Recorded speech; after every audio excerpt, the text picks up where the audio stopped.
नमस्कार। आज हम एक बहुत ही बुनियादी लेकिन शायद सबसे गहरे सवालों में से एक पर बात करने वाले हैं। हम्म, क्या सच में हमारी सोच जो हमारे मन में चलती है वही हमारी दुनिया बनाती है? ये सवाल सदियों पुराना है और आज हम इसे जेम्स एलन की एक क्लासिक किताब के जरिए देखेंगे। हाँ, एज अ मैन थिंकeth 1903 की किताब है ये।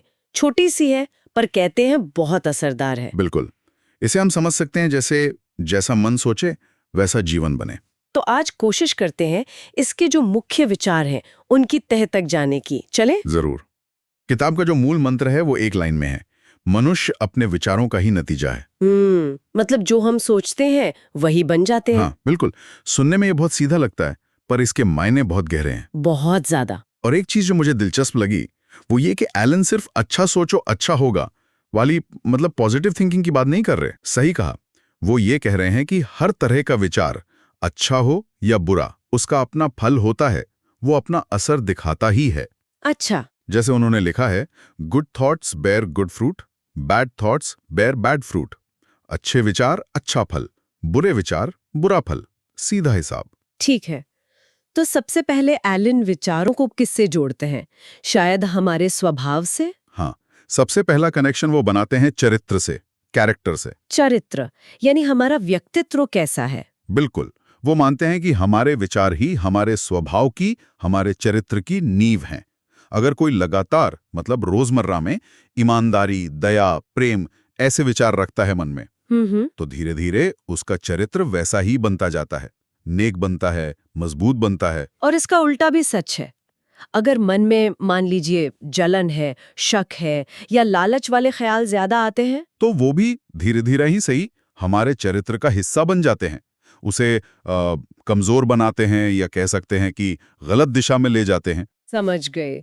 तो पहला कनेक्शन हुआ विचार और चरित्र। जी लेकिन वो यही नहीं रुकते, ये तो अंदर की बात हुई। हाँ, वो कहते हैं कि विचार सिर्फ हमारे अंदरूनी चरित्र को ही नहीं बल्कि हमारी बाहरी परिस्थितियों को भी, मतलब सर्कमस्टांसेस को भी आकार देते हैं। बाहरी परिस्थितियों को, ये कैसी, ये तो बहुत बड़ी बात है। हाँ, उनकी एक बहुत मशहूर लाइन है, शायद आपने सुनी हो, man does not attract what he wants, he attracts what he is. हम वो नहीं पाते जो हम चाहते हैं, बल्कि वो पाते हैं जैसे हम हैं।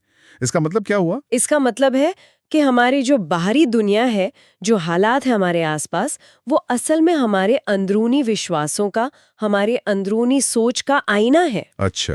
तो अगर कोई मान लीजिए अमीर बनना चाहता है, खूब पैसा कमाना चाहता है, लेकिन अंदर ही अंदर कहीं गहरे में वो खुद को हमेशा कमतर समझता है या अभाव में महसूस करता है। तो एलन के हिसाब से बिल्कुल वो अंदरूनी भाव, वो अंदरूनी कमी का एहसास वही बाहर वैसी परिस्थितियां खींचकर लाएगा, सफलता पाना मुश्किल हो जाएगा। तो मतलब सिर्फ चाहने से नहीं होगा। नहीं, अंदर से वैसा बनना होगा, बदलना होगा अंदरूनी सोच को, विश्वास को, तभी बाहरी हालात बदलेंगे। ये इच्छा शक्ति से ज्यादा अंदरूनी स्थिति की बात है। ये तो सोचने वाली बात है, बहुत गहरा है। तो विचार चरित्र बनाते हैं, फिर वो परिस्थितियां बनाते हैं। जी, अगला कदम क्या है? कर्म, एक्शन। एक्शन। बिल्कुल, तीसरा कनेक्शन है कर्म से। एक्शन से। विचारों का हमारे कामों से क्या लेना देना? एलन कहते हैं कि विचार ही कर्म का बीज हैं, सीड ऑफ एक्शन। हर काम जो हम करते हैं, छोटा या बड़ा, उसके पीछे कोई ना कोई विचार होता है। चाहे हमें पता हो या ना हो। हाँ, कई बार हमें पता भी नहीं होता, लेकिन होता जरूर है। अच्छे साफ विचार होंगे तो वो हमें सही फैसले लेने में मदद करेंगे, बेहतर काम करने की तरफ ले जाएंगे। और अगर विचार उलझे हुए हैं या नकारात्मक हैं, तो वो या तो गलत कामों की तरफ ले जाएंगे या फिर कुछ न करने की तरफ, निष्क्रियता। इनएक्शन। हर क्रिया की शुरुआत एक सोच से होती है। ये भी सही है। हमारे रोज के काम भी हमारी सोच का ही नतीजा है। अच्छा, किताब में स्वास्थ्य पर भी कुछ कहा गया है, हेल्थ पर विचारों का असर? हाँ, इस पर भी वो जोर देते हैं।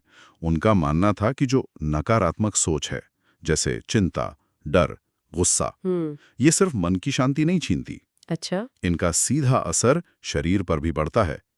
ये बीमारियों को न्योता दे सकती हैं। ओह। और इसके उलट, अगर मन शांत है, सकारात्मक है, खुश है, तो वो बेहतर शारीरिक स्वास्थ्य से जुड़ा है।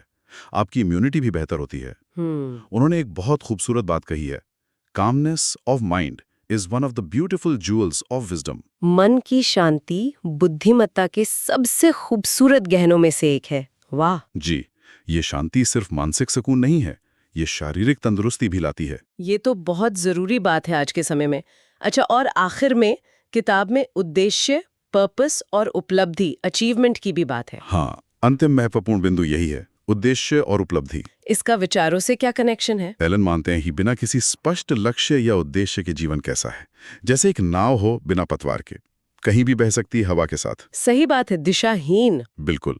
लेकिन जब हमारे पास एक मजबूत, साफ उद्देश्य होता है तो क्या होता है, हमारे विचार उस पर टिक जाते हैं, केंद्रित हो जाते हैं, फोकस बढ़ जाता है। हाँ, और ये जो केंद्रित विचार हैं, ये हमें अनुशासन सिखाते हैं, हमें अपने लक्ष्य की तरफ तेजी से ले जाते हैं। तो सच्ची सफलता या उपलब्धि बाहरी चीजों से कम और हमारे विचारों की स्पष्टता और दिशा से ज्यादा जुड़ी है। उनके अनुसार, हाँ, विचारों की स्पष्टता, उनकी दिशा और फिर उन पर टिके रहने का अनुशासन, यही सच्ची उपलब्धि लाता है। तो अगर हम इन सारी बातों को एक साथ रखें, चरित्र, हालात, कर्म, स्वास्थ्य और लक्ष्य, तो जेम्स एलन का संदेश तो एकदम साफ लगता है। क्या है वो संदेश आपके हिसाब से? यही कि हमारा जीवन एक तरह से हमारे विचारों का ही आईना है, परछाई है। जैसी हमारी सोच की क्वालिटी होगी, गहराई होगी, वैसा ही हमारा जीवन दिखेगा। बिल्कुल सही समझा आपने। शक्ति कहीं बाहर नहीं ढूंढनी है, वो हमारे अपने मन के अंदर है, विचारों में है। तो अगर किसी को अपना जीवन बदलना है, अपने परिस्थितियां बदलनी है, तो शुरुआत कहाँ से करनी होगी? अपने विचारों को समझने से, उन्हें देखने से और फिर उन्हें बदलने से। एकदम। अंदरूनी बदलाव ही बाहरी बदलाव लाएगा। तो मतलब निष्कर्ष ये निकलता है कि हमारी सोच में वाकई बहुत बड़ी ताकत छिपी है, शायद इतनी कि हम अंदाजा भी नहीं लगाते हैं। ये हमारे जीवन के लगभग हर पहलू को छूती है, उसे दिशा देती है। हाँ, जैसा किताब कहती है, जीवन वैसा नहीं है जैसा हम चाहते हैं, बल्कि वैसा है जैसा हम सोचते हैं। बिल्कुल। और यहीं से एक अहम सवाल खड़ा होता है सबके लिए। क्या? अगर हमारे विचार इतने शक्तिशाली हैं, अगर वो सच में हमारी दुनिया गढ़ते हैं, तो फिर अपने विचारों पर ध्यान देने की, उन्हें समझने की और उन्हें सही दिशा चुनने की जिम्मेदारी वो कितनी बड़ी हो जाती है। ये वाकई सोचने वाली बात है। इस पर विचार किया जा सकता है।